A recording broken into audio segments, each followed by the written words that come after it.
So the future looks really, really scary too. But you know, I want to make sure you hear this from me. I believe that you can control your own destiny. I believe you can. The things I mentioned, they are scary. They can make you feel overwhelmed. But remember, those are all things that are happening external to you. You can't control what's happening. You can't control the future. You can't control things that change.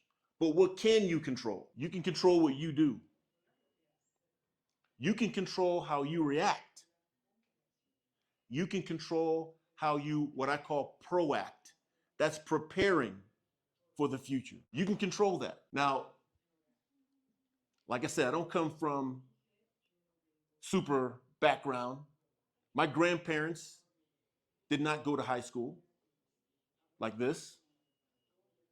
My parents did not go to college. My brother, I'm the youngest in my family.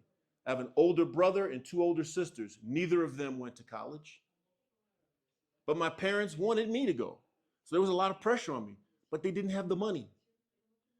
Didn't have the money to send me to college. And even if I went to college, they didn't have the money to help me start my life. No support to help me pay rent or get a car or do anything. It was all on me to figure that out. And so I decided to focus on me. I actually developed a life plan back about 35 years ago. And in that life plan, what I said is, what do I want my life to be about? I was young, so I knew it wasn't going to be a perfect, but I did want to spend the time and thought in my head to think, what do I want? Not what do my parents want for me or what someone else, but what do I want? What do I want people to think about me? Then I thought about the things I'm good at, the things I wasn't good at. And was I willing to face that maybe I wasn't the best at everything? Maybe I had some problems, but am I willing to work on them? And then I asked myself the real question, am I proud of myself? Do I love myself? Because if you're not proud of yourself, if you don't love yourself, you can't move forward.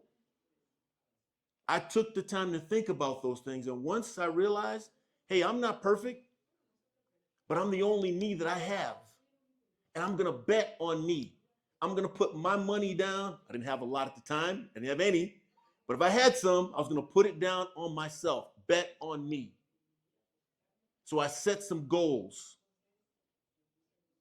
And then I made a plan to achieve those goals. And those goals were career goals, family goals, financial goals, even goals of how could I impact the community for the better. And I made a plan to achieve those goals, and I disciplined myself to do the work. Now, did I make mistakes?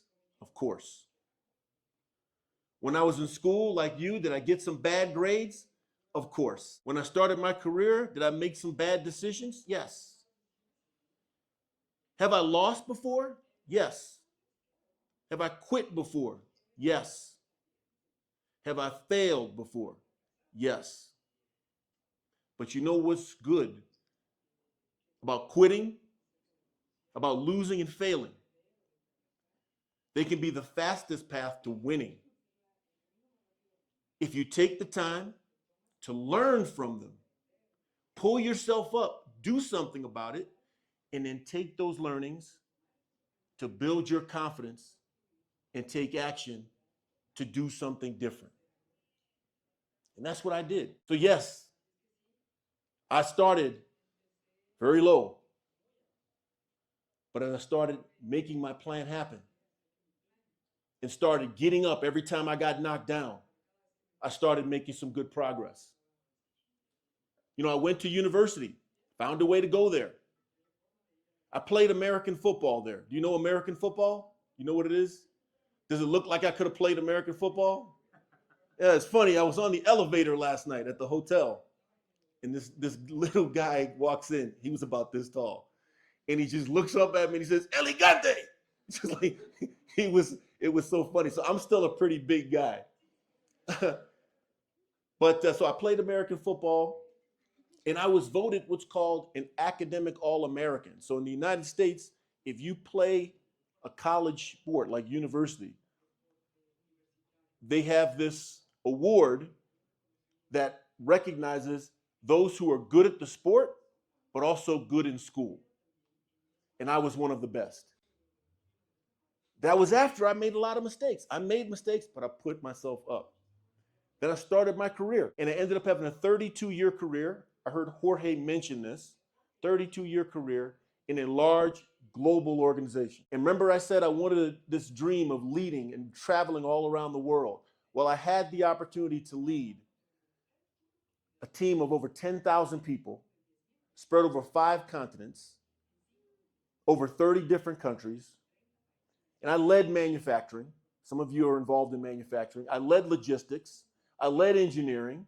I led safety. I led everything that has to do with the supply chain outside of the United States. Traveled to all these countries, made a significant impact. Also had my family. I feel good about my family. But you know what I'm most proud of? Remember I said my parents didn't have enough money to do a whole lot for me? I actually was able to save enough money to buy my parents a house on the water where my mom could see the sunset and the sunrise. All of that from a kid who started with nothing. Now, I took all the learnings, the problems I went through, the mistakes I made, the failures I've had, as well as the successes I had. And I put all of that into a leadership model because I believe that leadership is the key for you to differentiate yourself in the future.